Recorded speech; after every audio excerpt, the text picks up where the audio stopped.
ഇന്ന് ലോകത്തിലെ തത്വജ്ഞാനികളും വിവേകികളും മോട്ടിവേഷൻ സ്പീക്കേഴ്സും ബുദ്ധിമാന്മാരും ഒക്കെ പറയുന്ന ഒരു കാര്യമുണ്ട്. നീ പ്രഭാതത്തിൽ എഴുന്നേൽക്കുമ്പോൾ നീ ചിന്തിക്കേണ്ടത് മുഴുവനും പോസിറ്റീവ് ചിന്താഗതിയായിരിക്കണം.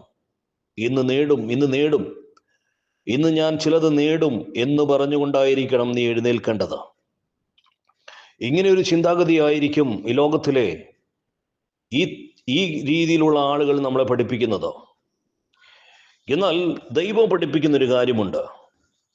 ദൈവത്തിൻ്റെ ആഗ്രഹം എന്താണെന്ന് നാം ആദ്യം മനസ്സിലാക്കണം. ഒരു മനുഷ്യൻ രാവിലെ പ്രഭാതത്തിൽ എഴുന്നേൽക്കുമ്പോൾ അവൻ ചിന്തിക്കേണ്ടത് എൻ്റെ മേലുള്ള കൃപ പെരുകണം. അതിന് നാം എന്ത് ചെയ്യണം? പാപം ചെയ്യരുത്. ഞാനിവിടെ കാലുകുത്താൻ പോകുന്നത് പാപത്തിൻ്റെ ലോകത്തിലാണ്. പ്രഭാതത്തിൽ ഞാൻ എഴുന്നേറ്റ് ഈ കാലുകുത്താൻ പോകുന്നത് പാപത്തിൻ്റെ ലോകത്തിലാണ്. അതുകൊണ്ട് തന്നെ എന്നെ ഭരിക്കേണ്ടത് പാപമല്ല, എന്നെ ഭരിക്കേണ്ടത് കൃപയാണ്. നമുക്കറിയുന്നത് പോലെ തന്നെ ഒരു കൂട്ടം യഹൂദർ യേശുവിൻ്റെ അടുക്കൽ ഒരു സ്ത്രീയെ വലിച്ചിഴച്ച് കൊണ്ടുവരികയാണ്. യേശുവിൻ്റെ അടുക്കൽ കടന്നു വന്ന് അവർ പറയുകയാണ്, ഇവൾ വേശ്യാവൃത്തിക്ക് വേണ്ടി പിടിച്ചവളാണ്, ഇവൾ വേശ്യാവൃത്തി ചെയ്ത് ജീവിക്കുന്നവളാണ്. ഞങ്ങളുടെ നിയമം അനുസരിച്ച്, ന്യായപ്രമാണ നിയമം അനുസരിച്ച് ഇവളെ കല്ലെറിഞ്ഞു കൊല്ലണമെന്നാണ് ഞങ്ങളുടെ നിയമം. നിന്റെ അഭിപ്രായം എന്താണ്? യേശുവിൻ്റെ അടുക്കൽ അവർ ആരായുക. അല്പനിമിഷം മൗനമായിരുന്നതിന് ശേഷം യേശു പറഞ്ഞൊരു കാര്യമുണ്ട്. നിങ്ങളിൽ പാപമില്ലാത്തവർ അവളെ കല്ലെറിയട്ടെ.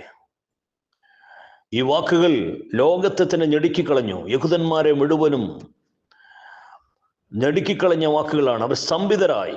ഇങ്ങനെ ഒരു വാക്ക് ഒരിക്കലും അവർ പ്രതീക്ഷിച്ചില്ല. കാരണം ന്യായപ്രമാണത്തിൻ്റെ ഒത്താശയോടുകൂടി തന്നെയാണ് ദൈവം സംസാരിക്കുന്നൊരു ചിന്താഗതി അവരുടെ ഹൃദയത്തിൽ ഉണ്ടായിരുന്നു. പക്ഷേ അവരുടെ ചിന്താഗതികളെ നിഷ്ഠൂർണം വെട്ടിയെറിഞ്ഞുകൊണ്ട് യേശുക്രിസ്തുവോട് പറഞ്ഞത്, നിങ്ങളിൽ പാപമില്ലാത്തവർ അവളെ കല്ലെറിയട്ടെ എന്നാണ്. പൊടുന്നനെ അവർ കല്ലെറിഞ്ഞ് അവർ ഓടിക്കളഞ്ഞു.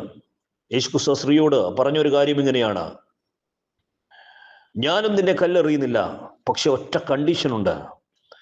ഇനിമേലാൽ നീ പാപം ചെയ്യരുത്. ഇന്ന് നിന്റെ പ്രഭാതമാണ്, ഇന്ന് നിന്റെ സുപ്രഭാതമാണ്. ഇന്ന് മുതൽ നീ സഞ്ചരിക്കുന്നത് ഈ ലോകത്തിൽ തന്നെ ആയിരിക്കും. പക്ഷേ ഇന്നു മുതൽ നീ ഒരു സ്ത്രീയായി, പുതിയ ജന്മമായി ഈ ലോകത്തിൽ കൂടി സഞ്ചരിക്കണം. ഇനിമേലാൽ നീ പാപം ചെയ്യരുത്. പാപത്തിന്റെ ശമ്പളം എന്ന് പറയുന്നത് മരണമാണ്. ഇത് വലിയൊരു അർത്ഥവാക്യമാണ്. റോമർക്ക് എഴുതിയ ലേഖനം 6-ാം അധ്യായം അതിൻ്റെ 1-2 വാക്യങ്ങൾ വ്യക്തമാണ്. ആകയാൽ നാം എന്തു പറയണം? കൃപ പെരുകേണ്ടതിന് പാപം ചെയ്തുകൊണ്ടിരിക്കണമെന്നോ? ഒരു നാളും അരുത്.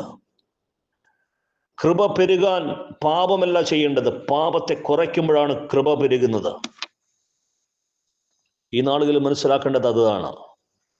അതുകൊണ്ട് തന്നെ ഈ ലോകത്തിലെ മോട്ടിവേഷൻ സ്പീക്കേഴ്സ് എല്ലാം പറയും, നീ പോസിറ്റീവ് ചിന്താഗതിയുമായി, മറ്റൊരു ചിന്താഗതിയുമായി നീ ലോകത്തിലേക്ക് ഇറങ്ങുക. അല്ല, നിന്റെ ചിന്താഗതി വേണ്ടത് ബൈബിളിന്റെ അടിസ്ഥാനത്തിലായിരിക്കണം. കാരണം നിന്നെ ഏറ്റവും കൂടുതൽ സ്വാധീനിക്കുന്നത് പാപമായിരിക്കും. മറ്റൊന്നും ഈ ലോകത്തിൽ നിന്നെ സ്വാധീനിക്കുവാൻ തയ്യാറാകത്തില്ല. നിന്നെ ഈ ലോകത്തിൽ മുഴുവനും ഏറ്റവും കൂടുതൽ സ്വാധീനിക്കുന്ന ഒരു ഘടകമെന്ന് പറയുന്നത് പാപം തന്നെയാണ്. അതുകൊണ്ട് നിന്റെ ചിന്താഗതി എവിടെയായിരിക്കണം? ഇനിമേലാൽ ഞാൻ പാപം ചെയ്യുകയില്ല.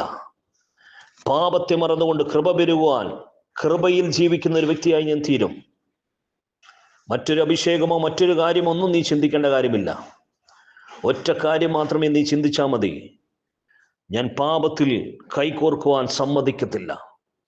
ഇതുമായി ജീവിക്കുന്ന ഒരു വിശുദ്ധ ജനത്തെയാണ് ദൈവം നോട്ടമിടുന്നത്. ഇങ്ങനെയുള്ള വ്യക്തികളെ ദൈവം നോട്ടമിട്ട് കഴിഞ്ഞാൽ നീ മറ്റൊന്നും കരുതണ്ട.